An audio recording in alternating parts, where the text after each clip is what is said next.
I'm working off very little sleep and I'm extremely tired, but I'm going to try to get through this video and try to go over some of the issues of the Warriors as much as I can. But there's too many problems. And to me, Steve Kerr is the culprit. You know, this season started off so beautifully. And when Steve just kind of got out of the way and allowed the new assistant coaches to do what they do, I thought this team was thriving and being the best version of itself. Steph Curry was being the best version of himself. The combinations were mostly in order. The size factor was in order.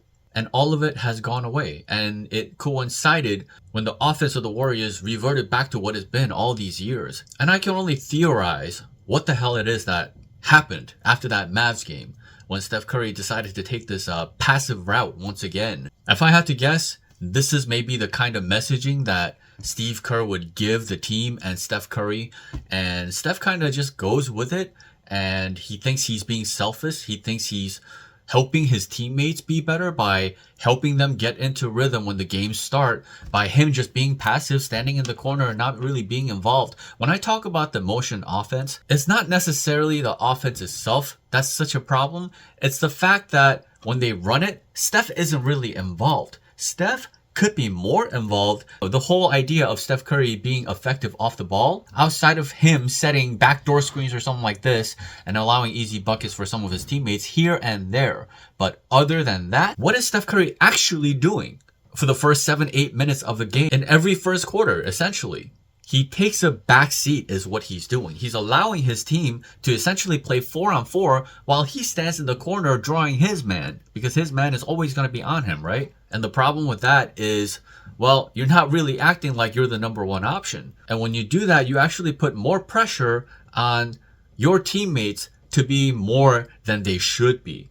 See, when Steph Curry is more directly involved in plays and being a bigger threat, you can play the motion and Steph Curry can come off DHOs and relocate and all this stuff. And as long as the offense is looking for him off the ball, that's where people think that he's most dangerous, and he can be. But he's not doing any of those things. When is the last time you saw Steph Curry doing a relocation three in the first quarter? In the first quarter, he's chilling. And when you do that, you are forcing Andrew Wiggins to be the number one option. And then who's their second option? Whoever they've been running at shooting guard, right? Lindy Waters, in tonight's case, Pods, who has now replaced Lindy in the starting lineup. And I don't think that that's a bad move, because Lindy Waters he's fallen off the map. And honestly, when you scout his defensive ability, he doesn't really have much of a defensive ability. He can't even take a proper charge, for crying out loud. Every time he tries to take a charge, it's a blocking foul. He's just not there on time. He doesn't have a knack for it. I appreciate the fact that he tries and he wants to be good at it, but he's just not good at it. And so I kind of wonder, okay, well, Pat Spencer played really well the previous game. Lindy hasn't been playing so well. I wonder if Steve will just replace Lindy Waters with Pat Spencer in the rotation and just kind of get Lindy off the rotation. But guess what he did tonight? He played a 13-man rotation. A 12-man rotation wasn't good enough. It now has to be 13 rotational players. But let me finish my point about Steph Curry being passive and putting all the responsibilities on his lesser teammates. I mean, Potts is on a rookie deal. The dude is getting paid $3 million. Trace is getting paid less than $2 million. That leaves Andrew Wiggins and Draymond Green. And we know Draymond is, first and foremost, a defensive piece and not an offensive piece. Whatever he can give you from the three-point line and these things are just a bonus, essentially. And so it's actually vital, especially on a team like this, especially after losing DeAnthony Melton, that Steph Curry is more aggressive to start games and set a tone against the other team and let them know, hey, the Warriors have a cheat code. His name is Steph Curry, and he's going to be used copiously in this game whenever he's on the floor. If you want to use him only for 7 minutes in the first quarter, fine. But you got to use him effectively. The game had just started. Steph Curry's not tired. So why is he standing in the corner just letting everybody else do their thing? That gives the other team a lot of momentum. You know why? Because the other team isn't fooling around with lesser players trying to take over the game while their best players are just chilling for the first quarter. They often do it to begin the third quarters as well. You're wasting a lot of time here. And again, I think that this is a matter of Steve Kerr kind of taking advantage of Steph Curry's kindness. What Steve would tell Steph Curry and the rest of the team is like, we know you can go off at any time, but it's really important that the rest of your teammates get in rhythm. So let them do their thing and you can kind of get into the flow of your own game as the game goes. But oftentimes those moments don't really come, and Steph is not really in rhythm in these games. And they have reverted to that kind of offense, which I've been saying is a perfect recipe for this team to be mediocre offensively for years and years and years. And after seeing a blueprint of what this team could be when Steph Curry is more involved, more active, more emotional, you know, Steph Curry talks about, or has talked about in the past, of he takes pride in the idea of having fun while he plays the game. Well, when he's just standing in the corner doing God knows what, that's not fun. That's not fun for him. That's not fun for his teammates. That's not fun for the fans that are tuning in. That's not fun for the franchise that are suffering unnecessary losses because your $56 million franchise player, the greatest offensive weapon the game has ever seen, is just chilling for half the game. I've never seen any superstar being used this way ever in my life.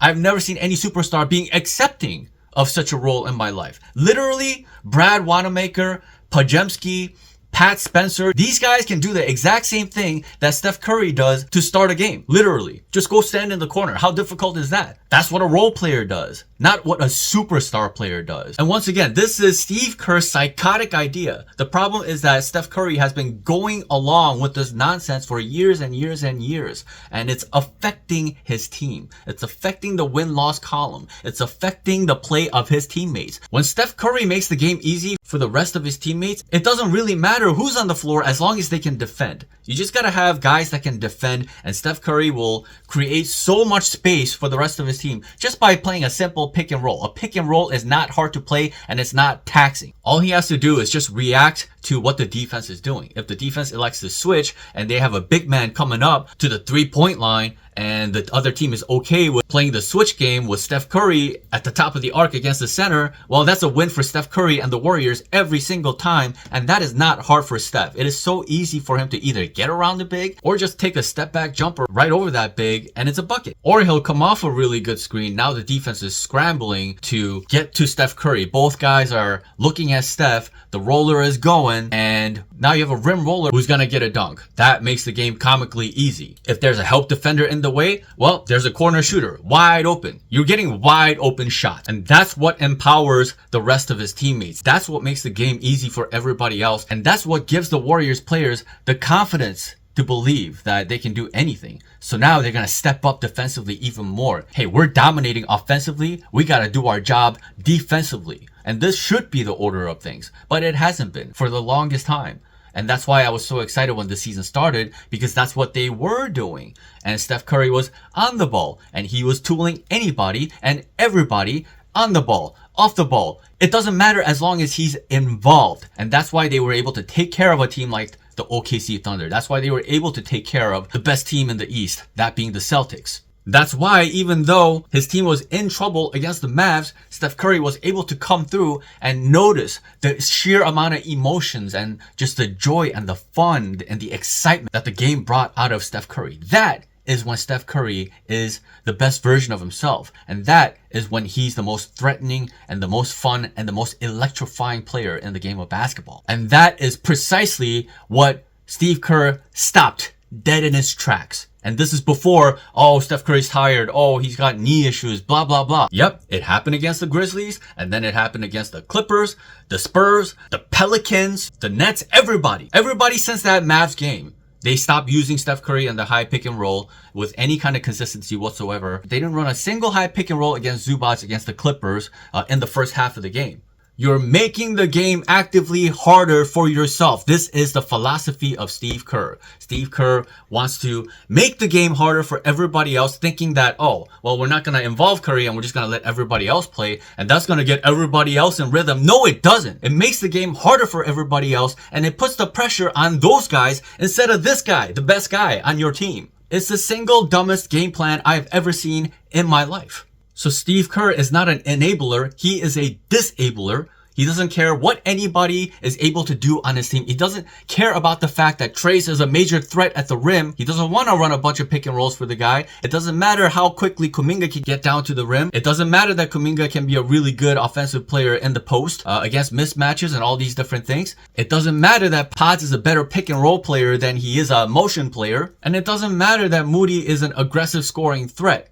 All of them just have to play the exact same way, have to do the exact same things within the confines of this prison basketball that Steve Kerr wants to play. Okay, and that's just one side of the floor. That's just the offensive end of it. What about the defense? I mean, do you see these lineups that Steve is rolling out, especially to close games? It's just really hard for me to believe that a guy who's been around the game for as long as he has, being around Michael Jordan teams, seeing how the defensive structure is organized, what combinations are put out that is viable, and then watching this clown of a mind just fumbling it game after game after game after game. Steph Curry, Potts, Wiggins, Jonathan Kuminga, and Draymond Green. I mean, this guy can't even scout his own team's ability to play what position. He can't recognize that neither Wiggins nor Kuminga can play the power forward position, nor play the role that is required of the power forward position. Not only that, there's basically no screeners on the floor. So let me get this straight. You want to run an offense that is predicated on two good screeners being on each side of the floor. Meanwhile, you have on the floor a bunch of small guys that are not good at screening outside of Draymond Green. And then you expect to get stops with the game on the line? You know, it's insane because that just isn't good enough defensively, but it's also not good enough offensively. They're not producing a great offense with lineups like that. But does it matter to Steve? Nope, it doesn't. Just keep doing the same thing over and over and over and over again, no matter how many times it fails. We saw it over and over and over again last season, and he's doing it all over again. And I don't know, man, it just feels like sabotage. It's hard for me to believe. Again, a guy who's been in the league forever as a player, as a general manager, that didn't work out so well for him, by the way. As a coach, people claim he's one of the greatest coaches on the planet because he's got 4 rings. Let me give you some real quick context for those 4 championships, okay? The first one, I'm going to give him credit for that one because he was like a sponge and he was willing to let the assistants do their jobs. And he even listened to a special assistant, Nick Uren, who proposed the idea of running Andre Iguodala in the starting lineup and going with that death lineup now as we know it, that Steve somehow thinks that he can just do that with anybody. But bottom line, I can give him credit for the first one, okay? But the next 2 with Kevin Durant, are you serious? First of all, the second one that they won, Mike Brown did a majority of the work in the playoffs. Steve Kerr had back issues, wasn't even available to coach the team in the playoffs. So Mike Brown took over and he went something like 11-0, okay? And then Steve Kerr decided to come back in game 2 of the finals. Guess what? Mike Brown did not need Steve Kerr to come back. He was undefeated to that point. But no, Steve Kerr has to come back so he can get the credit. And yeah, he got the credit. But to be honest with you, if you stuck Steve Kerr's son, Nick, into that situation, coaching freaking Steph Curry, Kevin Durant, Draymond Green, Klay Thompson in his peak, Andre Iguodala at the peak of his powers, with all kinds of veterans on the bench, I mean, who can't win a title with a team like that? Yes, Nick could have won that title if he was the coach of the Warriors. Nick, Steve Kerr, his son, Nick. That's his name? Nick? Think about it for a second. There's something wrong with this guy. Look, Steve has always needed elite assistants by his side to have any shot in hell of winning a title. He blew a bunch of them too, by the way. People are so stuck on these championships, but the one they won in 21-22, that's all Mike Brown. Not only is it all Mike Brown, Steve Kerr and Bob Myers were having conversations going into those playoffs about how they didn't believe that Steph Curry and the Warriors were good enough to win a title that year. The guy doesn't even believe in his own player. Don't even get me started on all the ridiculous things that Steve Kerr has said about Steph Curry over the years. And for the love of God, the guy is still running a 12-man rotation, tonight a 13-man rotation. What are we talking about?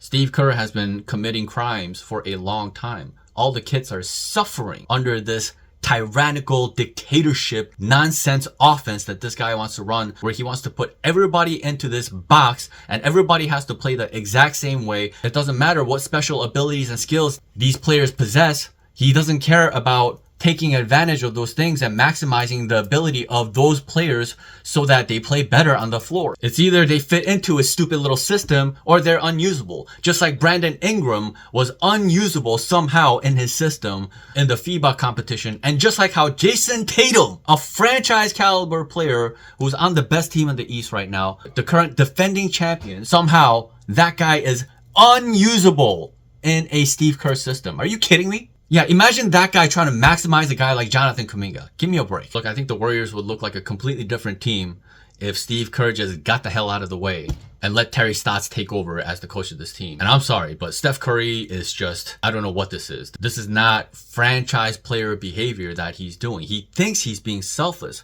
but he's just being manipulated into believing that this is somehow good for his teammates and good for his team, good for his franchise, and good for the fans. No.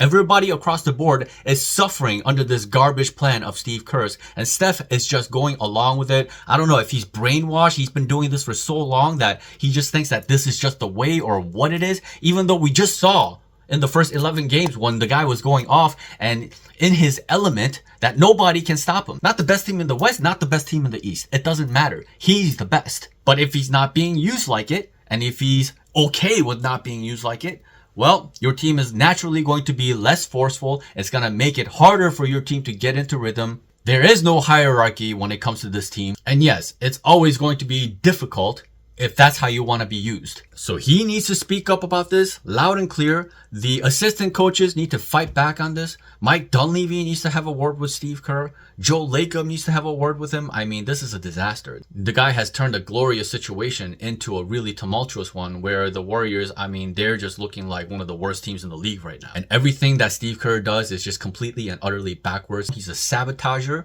and he is and has been ruining the potential of this Warriors team for a very, very long time. I just cannot fathom or understand how Joe Lacob decides to give this guy a 2-year max extension while he's toiling in the 10th seed the whole season. Really, I can only think of 2 logical explanations for why Steve would be the way he is. One, he's a fraud. He was never a coach, and he needed these real coaches by his side always. You saw what happened, by the way, when he lost Mike Brown and had the arrogance to believe that he could lead the Warriors without an actual defensive coach after losing one of the most elite defensive coaches in the league. That arrogance made the Warriors look like clowns going into the second round of the playoffs. They should have lost in the first round if it wasn't for Steph Curry being on the ball and taking over the way he did, scoring 50 points, right? If he didn't do that, if he played the same dumbass system that he's been playing all along, they would have lost that game too. And then the next season comes, they barely make it into the play-in and fail to make the playoffs. So then Mike Dunleavy has to have a word with Steve Kerr. Hey, Steve, I think you may need to bolster your assistant coaching situation, which is why Steve went and got Terry Stotts and Jerry Stackhouse. Because Mike Dunleavy talked to him. All right, so one possible reason for all of this happening is simply because he's been a fraud all along. The greatest fraud in NBA history. Number 2, something is wrong with him. He's compromised. I don't know. Who it's with Nike maybe? I have no idea. Internally sabotage the Warriors whenever and however you can so that they can never be so good that Steph Curry is seen as somebody above LeBron James or something like this. I don't know. It just seems super intentional, and a lot of people at this point, not just me, a lot of other fans at this point can see right through what Steve is doing. And sure, a lot of people could make excuses like, oh, well, Steph Curry, he has some knee issues, he might not have played. Listen, if he's not okay, then don't play him. If his knee is not okay,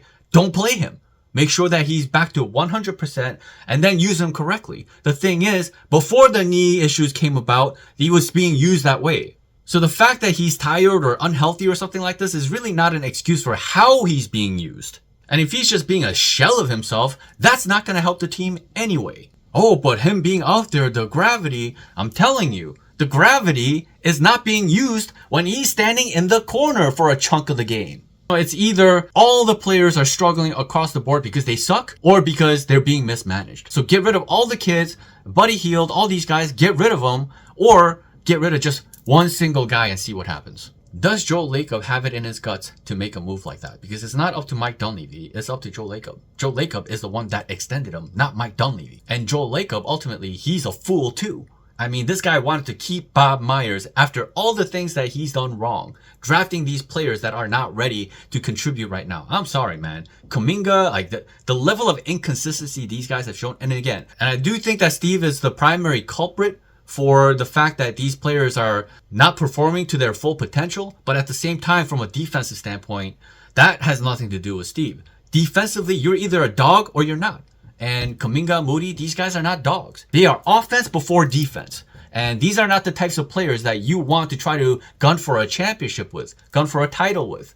Look at a guy like Tari Eason. The guy is a monster defensively. He's an intimidating force, rebounding, stealing, swiping, blocking. Same thing with Amen Thompson. These guys are a menace on the defensive end of the floor. We can never say that about Kuminga or Moody. They're not these types of players. Who picked them? Bob Myers. Joe Lacob. And still, Joe Lacob wanted to keep Bob Myers around. This guy doesn't understand basketball, man. So I don't know, man. This franchise just may be screwed because the leadership is just complete and utter garbage. They have to start making the right decisions. Mike Dunleavy has to be whispering into Joe Lacob's ears constantly about, hey man, do you see this? Do you see that? What is this guy doing? Why is he doing this? What senseless decision is that? Why is he running these lineups? Why is he using Steph Curry this way? Why is he using your beloved Jonathan Kuminga in this manner? You know, I feel like it's going to take a miracle to fix this team at this point. And it's just not going to happen under Steve, man. Even if they do figure some things out, he's going to find a way to screw it up. This is clockwork. Every single year this happens. It's awfully hard to try to win a title with a 36-year-old superstar. You have a coach that is constantly doing the opposite of what he should be doing. And I saw this coming. You guys saw when I started warning you since the Pelicans game. You know, people are cheery because they won that game, but it's just like, did you see the signs? Did you see how the team was playing? Did you see what lineups were out there? Did you see how Steph Curry was being used? Hey, those are all warning signals that if they're going to do that in this game and have that much trouble against the freaking Pelicans, good luck beating the rest of the league. And that's what we're seeing now. Do I have solutions? Sure. But does it matter as long as Steve Kerr is at the top? Well, right now, no. So I don't know. All I can do is continue to expose this situation for what it is. And I hope you guys are taking it in for what it is rather than, you know, fighting against it and doing the whole 4 titles. He's a coach. You're not. What do you know? Like, I'm giving you all the freaking evidence that I can give you. I mean, I'm logically explaining to you what the hell is going on and I'm giving you evidence. So I don't know what else to say. But at the end of the day, the fight doesn't stop. I'm going to continue to expose this situation as much as possible. All the things that Steve Kerr has done wrong over the years and how just ridiculously overrated he is by everybody around the league. I am here to expose it all. So stay tuned. Plenty of more content to come. Thank you so much for watching. Until next time.